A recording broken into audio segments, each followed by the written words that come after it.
Bismillahirrahmanirrahim. Assalamualaikum warahmatullahi wabarakatuh.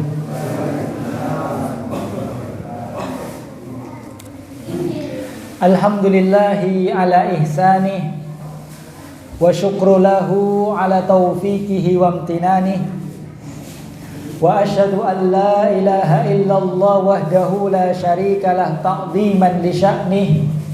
Wa asyhadu anna Muhammadan abduhu wa rasuluh ad-da'i ila ridwanih. Salawatullahi wa salamuhu alaihi wa ala alihi wa ashabihi wa ikhwanih. Allahumma la ilma lana illa ma 'allamtana. Allahumma 'allimna ma yanfa'una wanfa'na bima 'allamtana warzuqna ilma.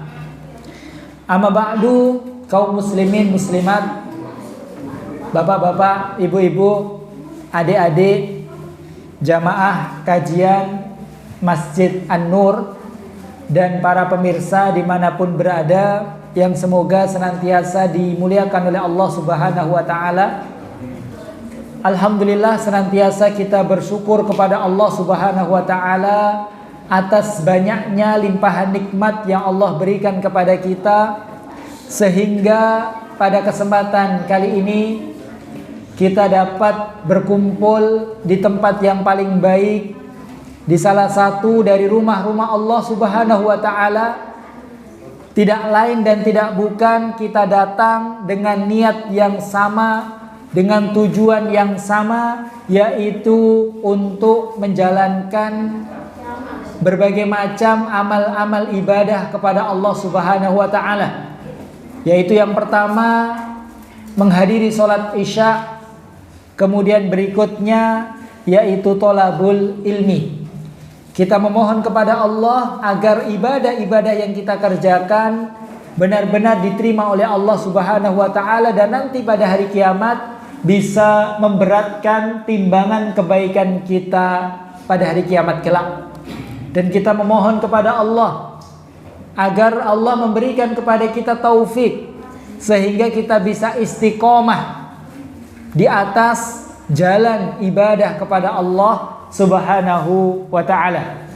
Kaum muslimin muslimat rahimani Allah, insya Allah pada kesempatan kali ini kita akan melanjutkan mengkaji hadis-hadis Nabi SAW yang dikumpulkan oleh Al-Imam An-Nawawi Asy-Syafi'i dalam kitab beliau yang sangat populer, yaitu kitab hadis Arba'in Nawawiyah.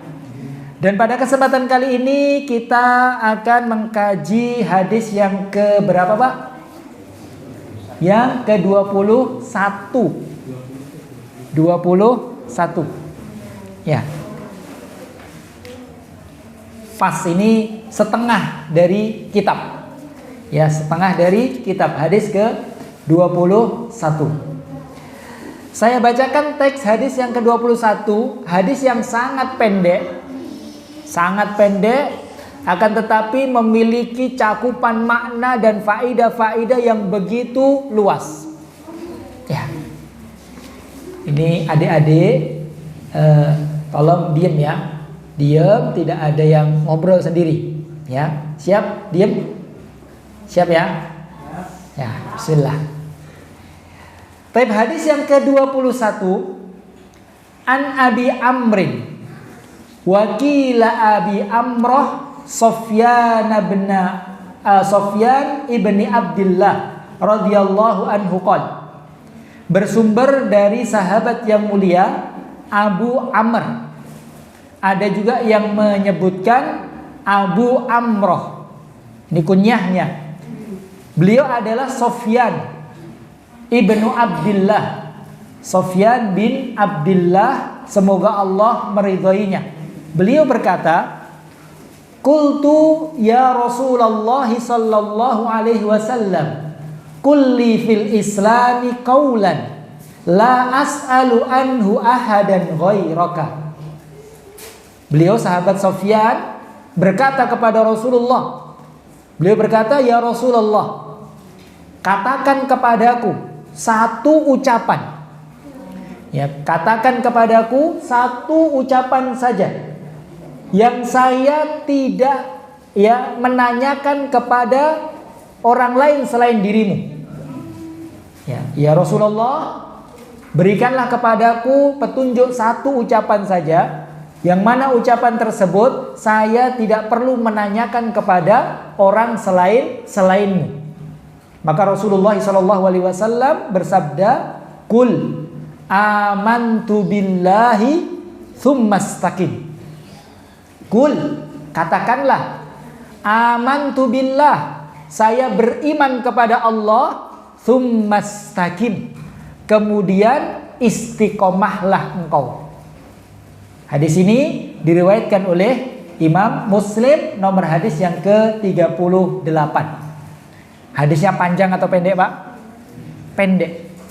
Jadi sabdanya Rasulullah itu hanya pendek. Beliau hanya mengatakan, "Qul amantu billah tsumastaqim." Katakanlah, saya beriman kepada Allah, kemudian istiqomahlah. Kaum muslimin muslimat rahimani Allah wa iyyakum, seperti biasa, sebelum kita mengambil faidah-faidah dari sabda Rasulullah SAW, sebelumnya sedikit kita mengenal para sahabat yang meriwayatkan hadis yang kita pelajari. Sahabat yang meriwayatkan hadis ini adalah sahabat Sufyan bin Abdullah. Kunyahnya adalah Abu Amr, sebagian menyebutkan Abu Amroh. Pernah mendengar ini, Pak? Sahabat Abu Amroh, Sufyan bin Abdullah. Pernah sebelumnya mendengar? Belum ya? Karena memang beliau adalah sahabat yang mungkin tidak banyak namanya, tidak sering kita dengar. Bahkan para ahli sejarawan, para ahli sejarah tidak menyebutkan kapan beliau lahir dan kapan beliau wafat. Jadi lahirnya kapan, wafatnya kapan, wallahu a'lam. Yang jelas beliau adalah sahabat dari kota Taif. Sahabat dari kota Taif, kota yang dahulu pernah dikunjungi oleh Rasulullah dengan tujuan Rasulullah mendakwai mereka, penduduk Taif. Tapi apa yang dilakukan oleh penduduk Taif, Pak? Mereka tidak menerima Rasulullah, bahkan mencela Rasulullah, bahkan menyakiti Rasulullah, melempari Rasulullah dengan batu-batu sampai kakinya Rasulullah berdarah-darah, luka. Kemudian Rasulullah keluar dari kota Taif, kemudian sedikit menyesal, karena tidak berhasil untuk mendakwai penduduk Taif. Sampai-sampai malaikat penjaga gunung, itu saking marahnya, penjaga gunung menawarkan kepada Rasulullah, "Maukah engkau, wahai Rasulullah, 2 gunung ini saya benturkan kepada penduduk Taif agar mereka hancur lebur, karena mereka telah menyakiti utusan Allah Subhanahu wa ta'ala." Kalau kita kira-kira gimana, Pak?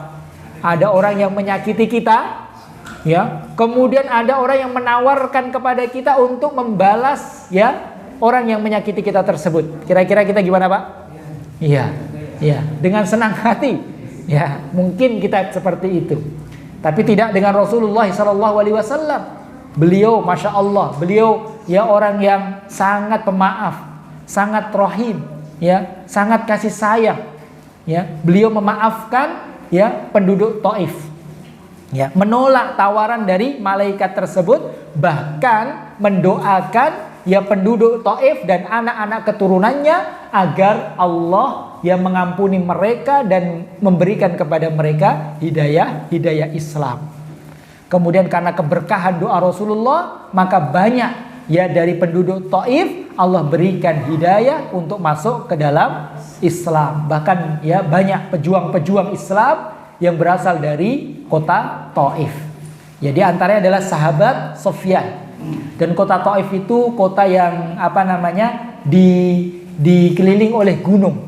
Jadi sangat dingin. Daerah yang sangat dingin, sejuk. Kalau di sini mungkin mana, Pak?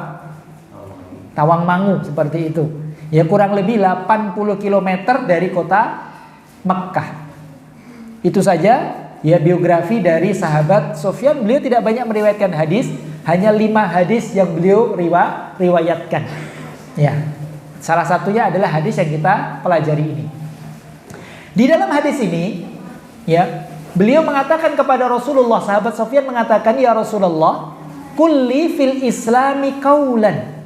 Ya Rasulullah, katakanlah kepadaku satu ucapan di dalam Islam ini. Artinya beliau meminta nasihat. Beliau meminta nasihat dengan nasihat yang sangat penting. Ya. Oleh karena beliau mengatakan yang mana perkataan tersebut ya tidak perlu saya tanyakan kepada orang selain engkau. Ini menunjukkan bahwasanya beliau meminta nasihat yang sangat penting. Kalau nasihat-nasihat secara umum mungkin bisa ditanyakan, bisa diminta kepada para sahabat yang lain. Tapi beliau mengatakan, ya, yang nasihat tersebut, ucapan tersebut tidak perlu saya tanyakan kepada ya orang lain selain engkau ya Rasulullah. Ini berarti menunjukkan meminta nasihat dengan nasihat yang penting. Oleh karenanya Rasulullah pun memberikan nasihat dengan nasihat yang sangat penting, bahkan yang paling penting di dalam Islam. Apa isi nasihatnya? Ya, sebelumnya di sini ada faedah yang luar biasa, Pak. Ya, faedah yang luar biasa. Apa itu? Semangatnya para sahabat. Semangatnya para sahabat dalam belajar ilmu agama. Semangatnya para sahabat dalam bertanya kepada orang yang berilmu, meminta nasihat kepada orang yang berilmu.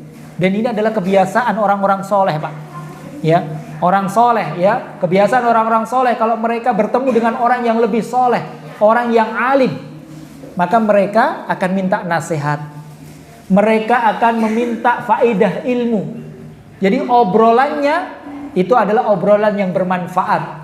Obrolannya tidak lepas dari nasihat dan ilmu. Dan ini yang dilakukan oleh para sahabat. Banyak sekali hadis-hadis ya yang Rasulullah sampaikan kepada kita itu karena pertanyaan dari para sahabat. Ya. Dan ini menunjukkan kepada kita pentingnya bertanya. Tetapi pertanyaan yang memang kita butuhkan, pertanyaan yang bermanfaat. Dan tidak boleh kita sembarangan bertanya. Kita harus bertanya kepada orang yang memang berilmu. Lihat para sahabat bertanya kepada Rasulullah. Dan itu yang diperintahkan oleh Allah. Allah berfirman, "Fas'alu ahlal dzikri in kuntum la ta'lamun." Bertanyalah kalian kepada orang yang berilmu apabila kalian tidak mengetahui. Jadi Pak, kalau kita nggak tahu, tanya. Para ulama mengatakan miftahul ilmi as-su'al. Kunci ilmu itu adalah bertanya. Bahkan sahabat yang luar biasa dalam hal keilmuannya, yaitu sahabat Abdullah ibnu Abbas radhiyallahu anhuma. Ketika ditanya, ya, dari mana engkau mendapatkan ilmu sebanyak ini? Bahkan dikatakan beliau itu mengetahui semua tafsir dari Al-Quran. Ilmunya luar biasa. Ditanya, dari mana engkau mendapatkan ilmu ini wahai Abdullah ibnu Abbas? Maka apa yang dikatakan Abdullah ibnu Abbas? Beliau mengatakan, ya, bilisanin saul, dengan lisan yang banyak bertanya. Nggak tahu tanya, nggak tahu tanya. Tapi pertanyaan yang penting memang. Wa qalbin aqul, dan hati yang senantiasa memikirkan. Jadi memahami. Ya. Kemudian wa badanin ghairu malul, dan badan yang tidak kenal lelah. Ini kunci sukses belajarnya sahabat Abdullah ibnu Abbas. Banyak bertanya, kemudian ketika disampaikan dia berpikir, merenungkan ilmu yang disampaikan, kemudian dia tidak kenal lelah, badannya lelah, dipaksa dan seterusnya. Memang belajar itu sulit, belajar itu membosankan, melelahkan, ya. Tapi kita harus berjuang untuk ilmu. Jadi bertanya. Oleh karenanya, ya, Aisyah pernah mengatakan, nikman nisaul ansor, sebaik-baik wanita itu adalah wanita-wanita ansor. Ya, wanita ansor, penduduk-penduduk Madinah. Kenapa? lam yana'unhunna al-haya'u an yatafaqqahna fid din. Kenapa? Karena ya wanita-wanita Ansor itu mereka tidak malu untuk bertanya dalam urusan agama. Bahkan wanita Ansor itu bertanya dalam urusan ya keluarga, dalam urusan wanita, kewanitaan. Karena nggak tahu dan butuh tahu hukumnya. Maka bertanya kepada Rasulullah. Dan itu bukan perkara yang tercela, tapi justru itu membuat ya mereka menjadi wanita-wanita terbaik karena semangatnya dalam belajar ilmu agama. Ini yang pertama menunjukkan semangatnya para sahabat. Yang kedua, ya, ketika Rasulullah SAW dimintai nasihat, Rasulullah hanya memberikan nasihat yang singkat sekali. Singkat, tapi singkat secara lafaz. Kalau dikaji, ya, apa maknanya, faidahnya di balik nasihat yang singkat itu ternyata banyak sekali pelajaran. Rasulullah hanya memberikan 2 nasihat, Pak. Apa itu? Amantu billah, beriman kepada Allah, kemudian istiqomah. Dan 2 itu memang hal yang paling penting di dalam Islam. Iman, tauhid, iman kepada Allah. Nanti akan kita jelaskan apa itu iman kepada Allah. Ya, meyakini Allah Subhanahu wa taala, bahwasanya Allah itu Esa. Allah itu satu-satunya Rabb yang berhak disembah. Ini hal yang paling penting. Kemudian apa? Istiqomah. Istiqomah. Terus berada di atas keimanan sampai ajal menjemput. Cuma itu. Nasihatnya pendek. Kalau kita dengar sekali 2 kali mungkin hafal. Apa hadisnya? Kul amantu billah summas takim. Apa Pak? Kul amantu billah summas takim. Iman kepada Allah kemudian istiqomah. Ini menunjukkan kepada kita bahwasanya Rasulullah itu adalah jawami'ul kalim. Rasulullah itu memang diberikan kelebihan, Pak, yang tidak diberikan kepada manusia yang lain. Itu menjadi kekhususan Rasulullah, keistimewaan Rasulullah. Apa itu? Jawami'ul kalim. Ucapannya itu singkat.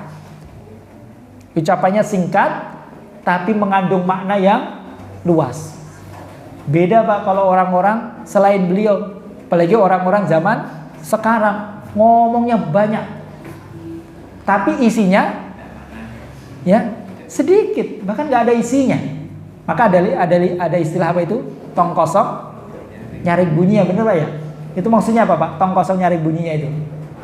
Ya banyak gembretek ya, gembretek.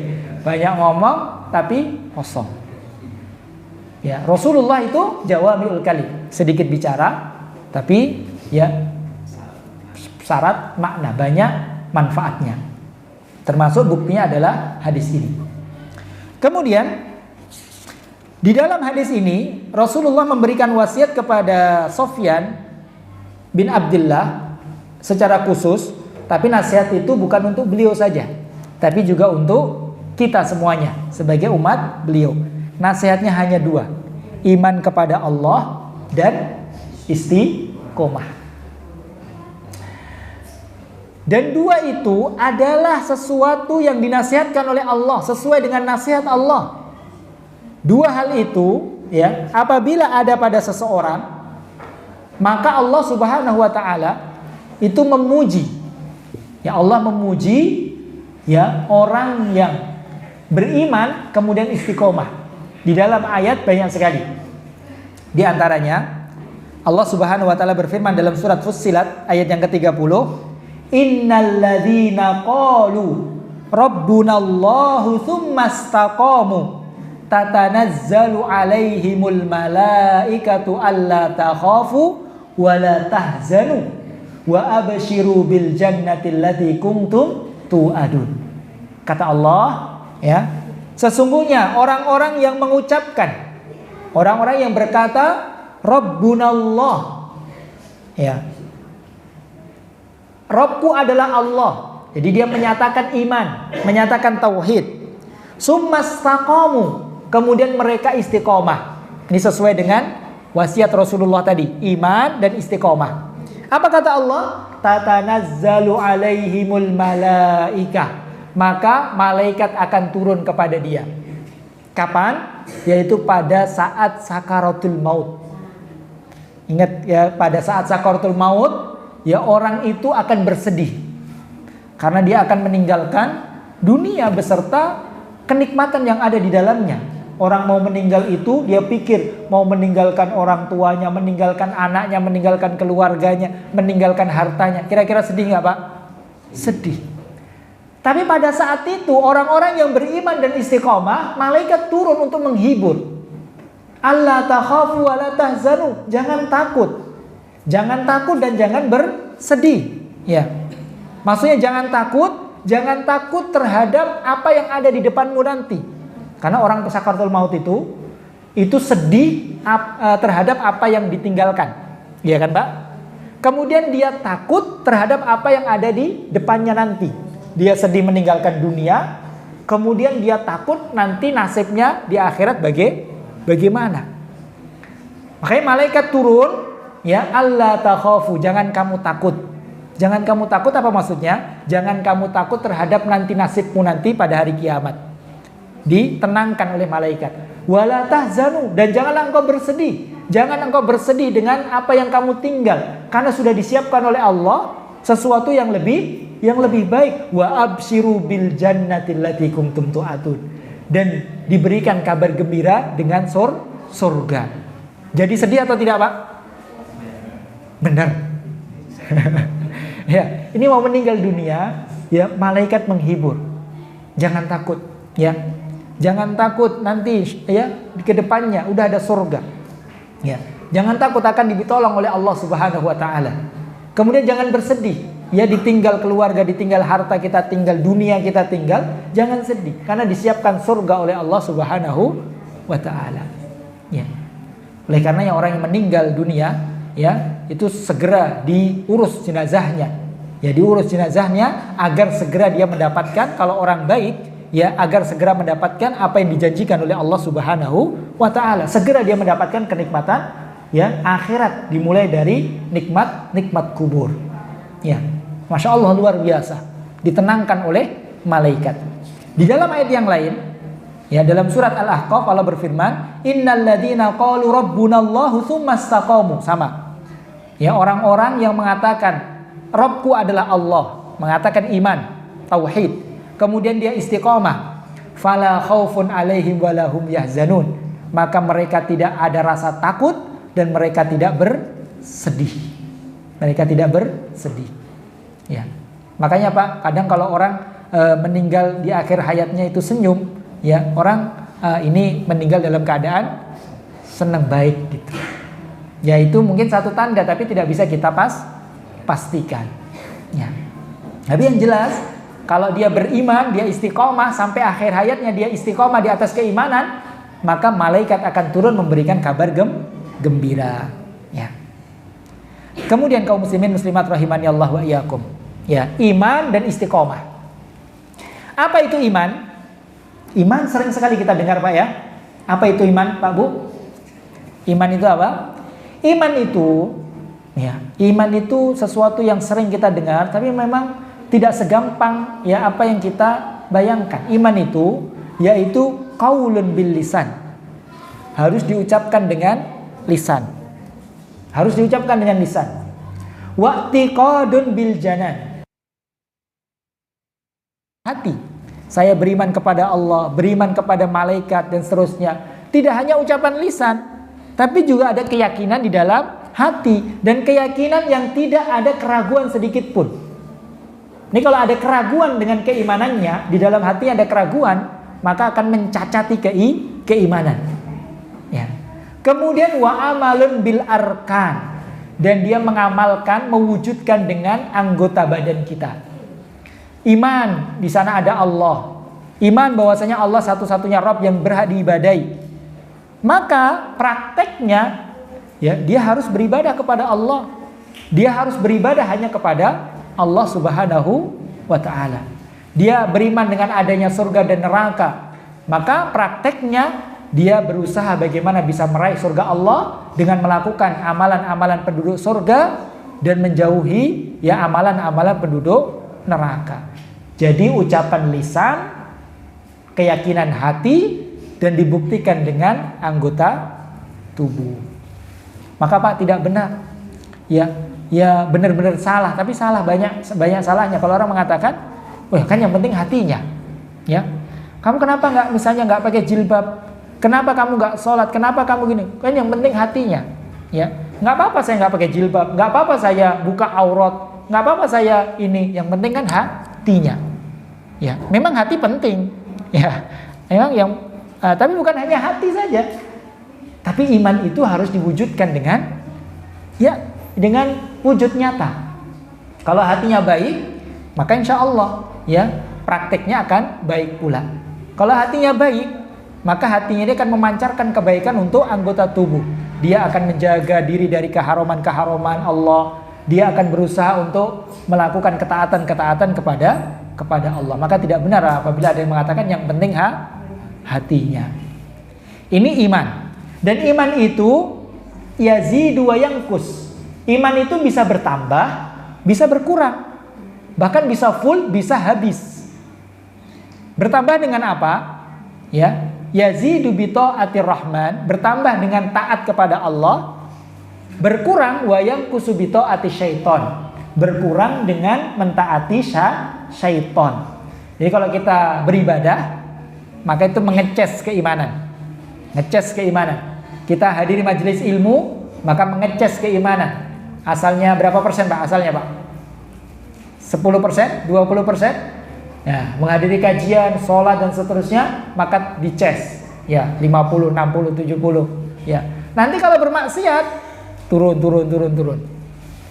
Tapi jangan sampai 0%. Jangan sampai habis wal iyadu billah.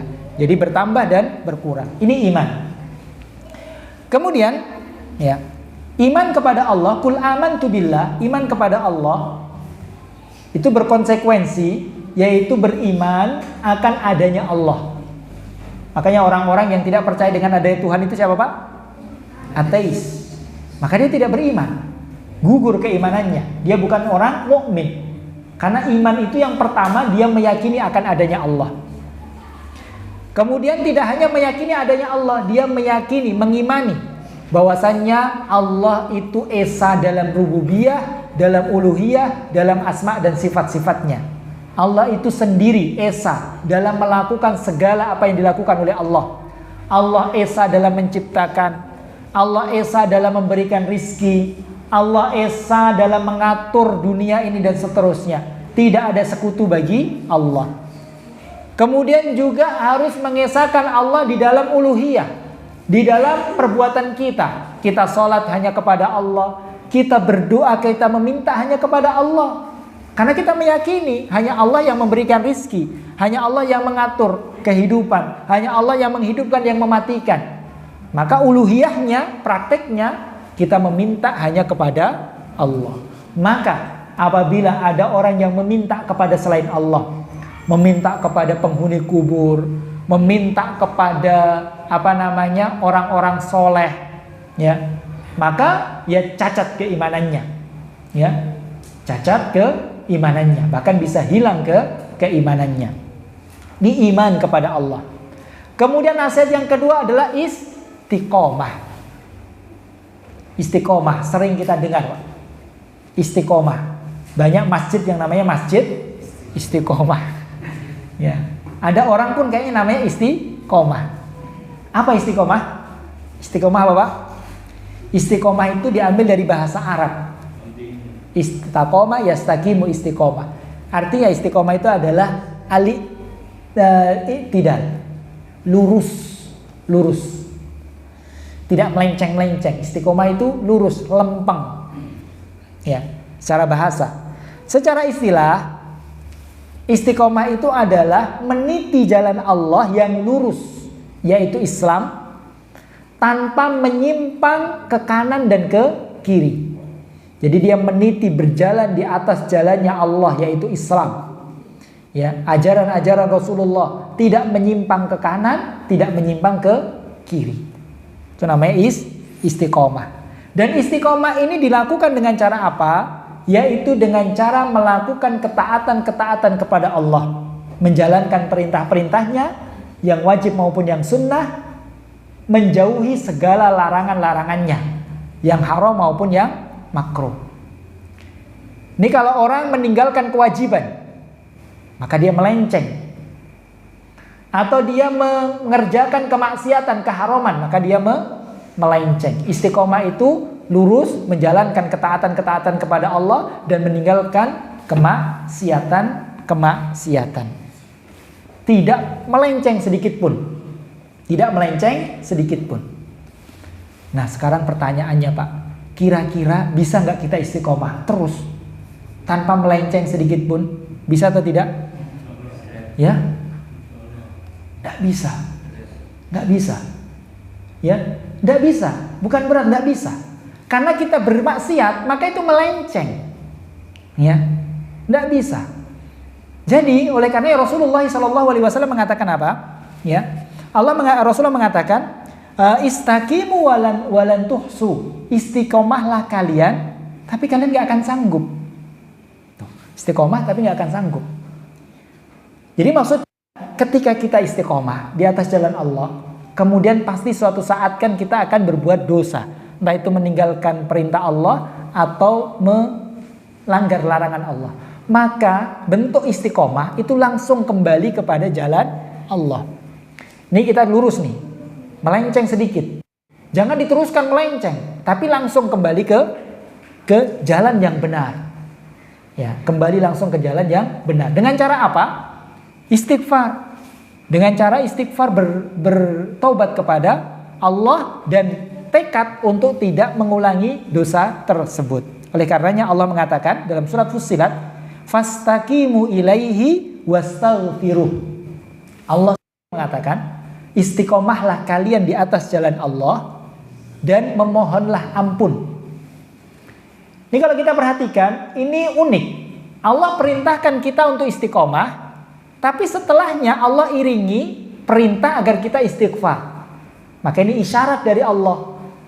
Sehebat apapun orang itu, sekuat apapun dia berusaha untuk istiqomah, itu pasti melenceng. Oleh karenanya Allah iringi dengan perintah untuk beristighfar. Fastaqimu ilaihi wastaghfiru. Istiqomahlah, nanti melenceng itu, tetap melenceng. Maka istighfar kembali. Melenceng kembali, melenceng kembali. Ya, jangan melenceng terus nggak kembali. Nanti kalau sudah terlanjur jauh, kembalinya sulit. Maka melenceng sedikit langsung balik. Ya. Karena memang manusia itu banyak berbuat dosa. Rasulullah sendiri mengatakan kullu bani Adam khata'. Setiap manusia itu banyak berbuat salah. Tapi apa kata Rasulullah? Wa khairul khata'in, ya, sebaik-baik, masih ada kemungkinan untuk menjadi orang yang baik. Sebaik-baik orang yang berbuat salah yaitu at-tawwabun, orang yang bertaubat. Ya. Bahkan kalau merasa dirinya baik, tidak pernah berdosa, itu adalah suatu perbuatan dosa. Saya baik, saya nggak pernah berbuat dosa. Saya masya Allah orangnya istiqomah terus. Itu justru perbuatan dosa. Itu ujub. Ya, itu ujub, bangga diri, ya, menyombongkan diri, merasa dirinya hebat, itu justru keluar dari istiqomah, itu melenceng. Jadi berat atau tidak, Pak? Berat, ya. Makanya Rasulullah memberikan nasihat yang penting dan berat. Bahkan para ulama mengatakan, ya, perintah yang paling berat dari perintah-perintah Allah itu perintah untuk istiqomah. Perintah untuk istiqomah. Karena kita gak akan mampu. Oleh karenanya uniknya disebutkan dalam sebuah hadis bahwasanya Abu Bakar As-Siddiq itu mengatakan kepada Rasulullah SAW, ya, wahai Rasulullah, engkau telah beruban. Ya, maka Rasulullah mengatakan, hadis riwayat Imam Tirmidzi, Rasulullah mengatakan, sayyabatni hudun wal waqi'ah wal mursalat wa amma yatasaalun wa idza syamsu kuwirat. Kata Rasulullah, iya, saya beruban. Saya banyak beruban. Dan yang menyebabkanku beruban itu apa? Yaitu salah satunya adalah surat Fussilat tadi. Ya, katanya yaitu yang membuatku beruban adalah surat Fussilat. Apa surat Fussilat yang dimaksud? Perintah, ya, perintah Allah kepada Rasulullah dan para sahabat agar mereka itu istiqomah. Karena sulit. Bahkan sahabat Abdullah ibnu Abbas mengatakan, ya, ayat tersebut, perintah Allah itu adalah perintah yang paling sulit bagi Rasulullah Sallallahu Alaihi Wasallam. Kata sahabat Ibnu Abbas dalam tafsir Imam Qurtubi, beliau mengatakan tidak ada ayat yang diturunkan kepada Rasulullah yang lebih berat dan lebih sulit bagi beliau daripada ayat tersebut. Ayat perintah untuk istiqomah. Rasulullah saja merasa sulit. Ya.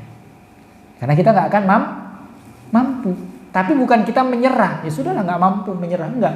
Terus kita berusaha, ya, dan Allah Maha mengetahui usaha kita. Maka ketika kita jujur dalam berusaha untuk kebaikan, maka Allah akan memberikan pertolongan. Allah akan memberikan pertolongan. Jadi tipsnya, kalau kita berdosa, dan pasti berdosa, dan Allah itu tidak memuji orang yang tidak berdosa. Allah tidak memuji orang yang tidak berdosa, tapi Allah itu memuji orang yang berdosa, kemudian dia langsung kembali kepada Allah. Dia memohon ampun kepada Allah. Dia mengakui kesalahannya, merendahkan dirinya kepada Allah, memohon ampun kepada Allah. Ya, kemudian dia bertekad untuk meninggalkan perbuatan dosa tersebut. Maka itu adalah orang-orang yang dipuji oleh Allah Subhanahu wa Ta'ala. Kalau orang yang tidak berbuat dosa, nggak ada. Ya, tidak ada. Ya. Yang maksum adalah Rasulullah Sallallahu Alaihi Wasallam, dan pernah juga Rasulullah ditegur oleh Allah Subhanahu wa Ta'ala. Ya, jadi untuk menjadi orang yang tidak berdosa itu tidak mungkin. Bukan berat, tidak mungkin. Tapi ya, banyak kesempatan bagi kita untuk menghapuskan dosa-dosa kita, ya, dengan bertobat kepada Allah, kemudian kembali kepada Allah Subhanahu wa Ta'ala. Dan itu yang paling disukai oleh Allah Subhanahu wa Ta'ala. Kemudian kaum muslimin muslimat rahimani Allah wa iyyakum, istiqomah ini sulit. Ya. Sulit dan bahkan mungkin mustahil. Ya. Kenapa? Karena istiqomah itu ya semuanya. Istiqomah itu ada istiqomah hati, dan itu yang paling sulit. Istiqomah lisan, itu level yang berikutnya. Kemudian istiqomah anggota tubuh. Yang paling penting dan yang paling sulit adalah istiqomah hati, di mana hati kita ini, ya, berada di atas jalan Allah Subhanahu wa Ta'ala. Hati kita ini baik. Ini paling sulit. Ya. Terkadang orang Masya Allah, zahirnya baik. Ya, dia penampilannya Masya Allah, penampilannya Islami banget. Semangat dalam ibadah. Tapi ternyata hatinya rusak. Ya. Dia niatkan semua yang dia kerjakan dari kebaikan ya untuk dunia, bukan ikhlas karena Allah. Maka ini dia ya tidak istiqomah dalam hati. Istiqomah hati itu ikhlas karena Allah. Ya. Hatinya ikhlas karena Allah. Dan ini sulit. Oleh karenanya ya, hati ini adalah bagian tubuh yang paling penting. Kata Rasulullah, "Inna fil jasadi mudghah. Idza saluhat saluha sa'irul jasad, wa idza fasadat fasada sa'irul jasad." Sesungguhnya di dalam jasad manusia itu ada segumpal daging. Apabila segumpal daging itu baik, maka seluruh anggota tubuhnya akan baik pula. Tapi apabila segumpal daging itu rusak, buruk, maka akan buruk semua anggota tubuh. Ala wahiyya al-qalb. Segumpal daging tersebut adalah hati. Sulit. Kemudian kalau hati istiqomah, yang kedua yang sulit juga yaitu istiqomah lisan. Ya, lisan. Oleh karena orang itu mengatakan lisan itu daging yang tidak bertulang. Ya. Susah untuk dikendalikan, susah untuk dikontrol. Orang mudah, Pak, menjaga tangan untuk tidak mengambil milik orang lain, untuk tidak menyakiti orang lain, tidak memukul orang lain, mudah. Orang mungkin bisa menjaga kaki untuk tidak melangkah ke tempat-tempat yang jelek. Tapi menahan lisan itu sulit. Ya, menahan lisan sulit. Oleh karenanya Rasulullah itu menjamin orang yang bisa menjaga lisannya, istiqomah lisannya, Rasulullah jamin dengan surga. Kata Rasulullah, man yatman li ma baina lihyaihi wa ma baina rijlaihi atman lahul jannah. Barang siapa yang menjamin untukku bisa menjaga apa yang di antara dua bibirnya yaitu lisannya, dan menjaga apa yang ada di antara dua kakinya yaitu mohon maaf kemaluannya, maka saya jamin baginya surga. Dan orang bisa menjaga lisannya, maka anggota tubuhnya yang lain akan baik pula. Jadi anggota tubuh yang paling penting itu Pak, hati sama lisan. Hati sama lisan. Itu kunci baiknya seluruh anggota tubuh kita yang lain. Oleh karena Rasulullah mengatakan, la yastaqimu imanu abdin hatta yastaqima qalbuh. Tidak akan istiqomah keimanan seorang hamba sampai hatinya istiqomah. Wala yastaqimu qalbuhu hatta yastaqima lisanuhu. Dan hatinya tidak akan istiqomah sampai lisannya istiqomah. Jadi semuanya tergantung hati dan lisan. Disebutkan dalam sebuah hadis Rasulullah bersabda, idza asbaha ibnu adam fa innal a'dha'a kullaha tukaffirul lisan. Apabila hamba berada di waktu pagi hari, maka seluruh anggota tubuhnya akan pasrah kepada lisannya. Semuanya pasrah kepada lisan. Wa taqul, semua anggota tubuh mengatakan kepada lisan, ittaqillaha fina fa inna nahnu bika. Wahai lisan, bertakwalah engkau kepada Allah untuk menjaga kami. Fa in istaqamta istaqamna. Karena kalau kamu itu istiqomah, semua kami akan istiqomah. Wa in a'wajasta a'wajasna. Tapi kalau kamu melenceng wahai lisan, maka kami semuanya juga akan melenceng. Jadi lisan dijaga. Ya. Orang ya sekarang waliyadzubillah dengan mudahnya orang ya mengucapkan ucapan yang ya mendatangkan kemurkaan Allah. Ya, mendatangkan kemurkaan Allah bahkan di tempat-tempat yang paling baik. Ya di masjid, ya di tempat-tempat kajian, di majelis ilmu yang harusnya disampaikan ayat-ayat Allah, hadis-hadis Rasulullah, tapi ternyata disampaikan ucapan-ucapan yang buruk. Entah itu menggibai orang, entah itu kebun binatang lah keluar waliyadzubillah, atau kalimat-kalimat pornografi dan yang lainnya. Ya, padahal Rasulullah SAW pernah bersabda, hadis yang membuat kita ini sangat takut. Beliau mengatakan, innal abda la yatakallamu bil kalimah la yulki biha balan. Sesungguhnya seorang hamba mengucapkan satu ucapan yang sendau gurau. Dia saja nggak ngerti maksud ucapan yang dia ucapkan, main-main saja, nggak serius. Tapi apa kata Rasulullah? Dengan ucapan tersebut mendatangkan kemarahan Allah, dan Allah ya lemparkan dia ke dalam api neraka sejauh-jauhnya, ab'adu minal ma bainal masyriqi wal maghrib, lebih jauh daripada timur dan barat. Dimasukkan ke dalam api neraka gara-gara apa?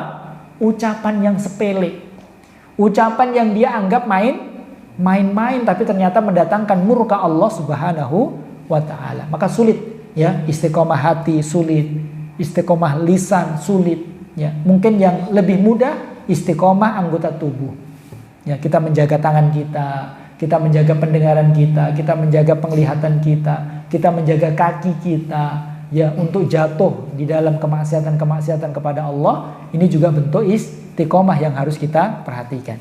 Jadi istiqomah anggota tubuh, istiqomah lisan, istiqomah hati. Ya, ini sulit atau tidak, Pak? Sulit. Oleh karenanya keutamaan istiqomah banyak sekali. Ya, berapa menit lagi? Ya. Ini manat loh ini. Berapa menit lagi, Pak? Nanti batin, ini soalnya lama banget ini. Berapa menit lagi kita sepakati? Sudah 5 menit lagi. Eh? 15 menit sama tanya jawab ya. Ya. Baik, kita sedikit lanjutkan ya. Istiqomah itu sulit, bahkan perintah Allah yang paling sulit. Oleh karenanya keutamaannya pun luar biasa. Keutamaannya luar biasa. Tadi di dalam ayat-ayat sudah kita bacakan, Allah memberikan kabar gembira berupa surga. Bahkan Allah sudah memberikan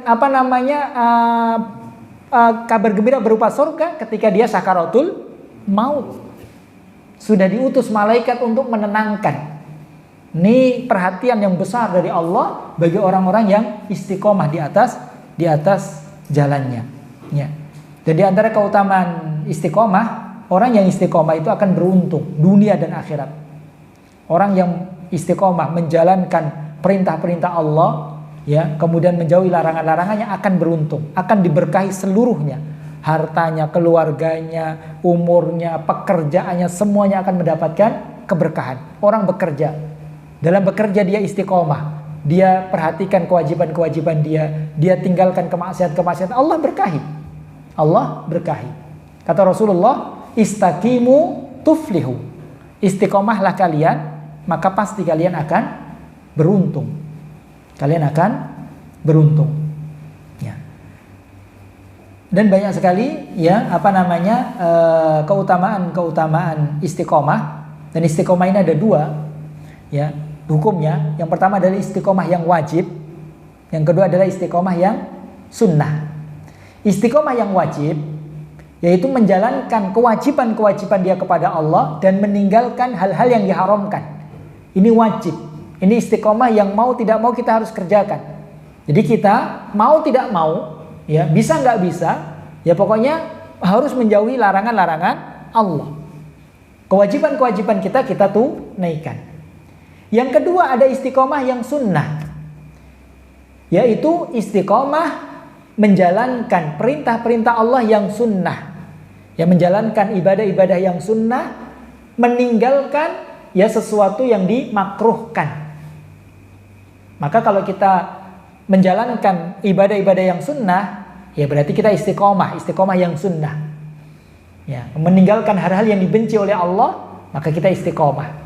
Maka apabila bisa menggabungkan dua hal tersebut, istiqomah yang wajib yang harus dia kerjakan, ditambah lagi istiqomah yang sunnah, maka dia mendapatkan ya derajat yang paling tinggi dan keutamaannya akan lebih besar. Ya, akan lebih besar. Poin yang paling terakhir, ya, yaitu bagaimana cara kita untuk istiqomah. Walaupun gak akan bisa sulit, tapi ada upaya-upaya, cara-cara agar kita ini mudah dalam istiqomah. Yang pertama, yaitu berdoa kepada Allah. Berdoa kepada Allah, ini yang paling utama. Karena kita gak bisa mengandalkan kehebatan kita, ya, gak bisa. Kita mengandalkan, ya, rahmat Allah. Maka berdoa kepada Allah. Dan sebetulnya setiap hari di setiap rakaat kita itu berdoa meminta istiqomah sebetulnya. Tapi terkadang kita nggak sadar kalau kita ini berdoa meminta sesuatu yang paling agung, yaitu minta istiqomah. Yaitu apa? Ucapan kita di dalam surat Al-Fatihah, ihdinas siratal mustaqim. Ya Allah, tunjukkanlah kepada kami jalan yang lurus. Itu jalan istiqomah, lurus. Kita terus berdoa. Berapa kali, Pak? Ya. Banyak kali. Lama kalau mau dihitung ini. Yang penting banyak kali, ya. Tapi terkadang kita ya sudah, ya, baca saja. Baca ihdinas siratal mustaqim, tapi terkadang kita tidak menghayati. Padahal itu doa, bahkan doa yang paling agung. Dan Rasulullah mengatakan, ya, Rasulullah SAW mengatakan, uda'ullaha wa antum muqinuna bil ijabah. Berdoalah kepada Allah dengan penuh keyakinan. Ya. Wa'lam bi annallaha la yastajibu doaan min qalbin ghafilin lahin. Allah tidak akan mengabulkan doa dari hati yang lalai. Ya percuma kalau kita setiap hari membaca doa ihdinas siratal mustaqim, tapi hati kita, ya, hati kita lalai. Maka hadirkan hati ketika kita membaca doa, ya, dan seterusnya. Yang pertama doa. Dan doa juga diajarkan oleh Rasulullah untuk minta istiqomah. Doa kita semuanya, ya mungkin ya semuanya hafal. Yaitu doa Allahumma ya muqallibal qulub tsabbit qalbi ala dinik.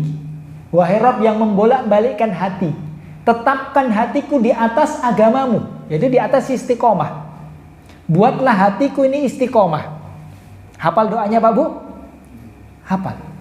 Ini doa, ini kalau tidak hafal ini musibah. Karena doa ini adalah doa yang paling sering dibaca oleh Rasulullah. Kita tahu doa yang diajarkan Rasulullah itu banyak, tapi doa yang paling sering dibaca ini doa ini. Ini kalau kita renungkan, ini Rasulullah yang sudah dijamin ya keimanannya, bagaimana istiqomahnya beliau, tapi beliau masih berdoa, Allahumma ya muqallibal qulub. Ini Rasulullah.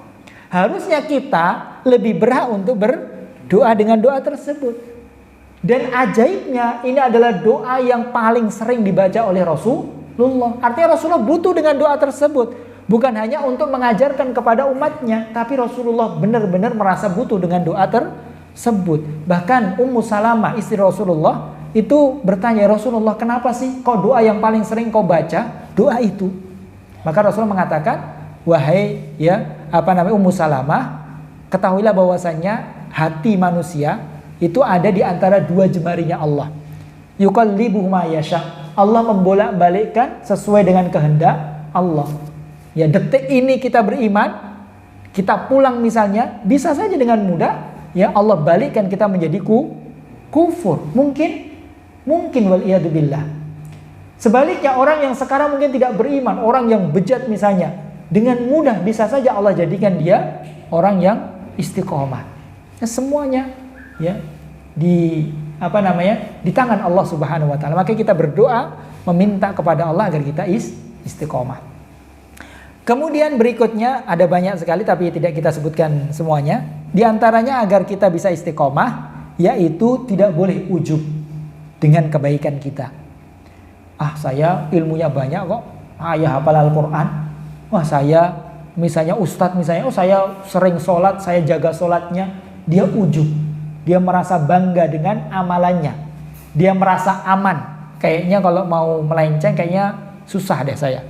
Nah, itu ujub, itu tidak boleh. Ya. Kita harus merasa takut. Ya, harus merasa takut. Ya, kita harus terus berharap agar Allah senantiasa terus memberikan kepada kita taufik. Jadi tidak boleh ujub, tidak boleh bangga diri terhadap apa yang sudah dia capai. Karena ujub itu sendiri adalah godaan syaitan. Itu adalah ya waswas syaitan. Kemudian yang terakhir, agar kita istiqomah, yaitu banyak bergaul dengan orang-orang soleh. Banyak bergaul dengan orang-orang soleh. Maka kita akan mendapatkan kebaikan. Kita akan mendapatkan pengaruh baik. Kata Rasulullah, almar'u ma'adini khalilihi falyangdur ahadukum man yukhalil. Agama seseorang itu tergantung dengan teman dekatnya. Kalau teman dekatnya jelek, jauh dari Allah, lama-lamaan dia akan terikut. Kalau teman-temannya soleh, ya teman-temannya masya Allah semangat belajar, semangat ibadah, maka dia akan terpengaruh, mendapatkan pengaruh baiknya. Oleh karena Rasulullah memberikan perumpamaan teman yang jelek dengan teman yang buruk, teman yang jelek dengan teman yang soleh. Teman yang soleh itu seperti penjual minyak wangi. Kalau kita dekat-dekat, kita akan mendapatkan manfaat. Minimal kita cium bau wangi. Bisa kita diberikan cerot, diberikan minyak wangi, atau kita beli dari penjual tersebut. Tapi kalau teman yang buruk, kita dekat-dekat, itu seperti pandai besi. Kita dekat, kita akan mendapatkan madharat. Minimalnya kita akan mendapatkan bau asap. Parahnya kita kecipratan apinya. Itu. Nah, yang paling terakhir yaitu banyak belajar ilmu agama. Belajar ilmu agama, baca Al-Qur'an. Tidak hanya membaca, belajari makna-makna kandungan dari Al-Qur'an, baca hadis-hadis Nabi, kemudian hadiri majelis-majelis ilmu, Maka dengan itu, insyaallah dan semoga Allah tetapkan kita, jadikan kita istiqomah di atas jalannya, dan apabila kita melenceng sedikit saja, semoga Allah Subhanahu wa taala ingatkan kita sehingga kita segera untuk kembali kepada jalan Allah, dan akhir hayat kita adalah akhir hayat yang husnul khatimah.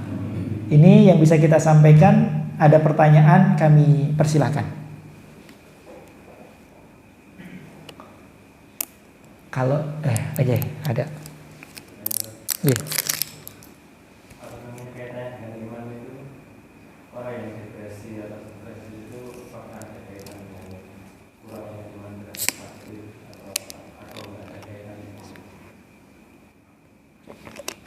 Ya, ya, orang yang depresi, ya, orang yang depresi ini erat kaitannya dengan keimanan dia, khususnya iman kepada takdir. Karena orang yang depresi itu, ya karena dia tidak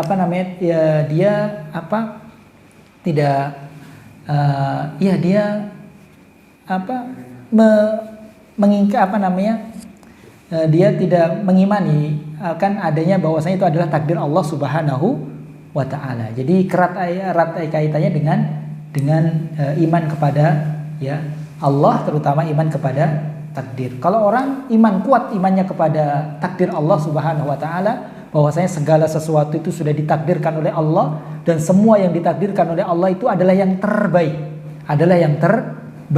ya. Maka ya itu ya sedikit banyak itu akan membuat seseorang itu tidak depresi. Apapun yang Allah takdirkan itu adalah yang terbaik. Ya. Yang lain? Kalau tidak ada, maka kita cukupkan. Subhanakallahumma bihamdika asyhadu an la ilaha illa anta astaghfiruka wa atubu ilaik. Wassalamualaikum warahmatullahi wabarakatuh.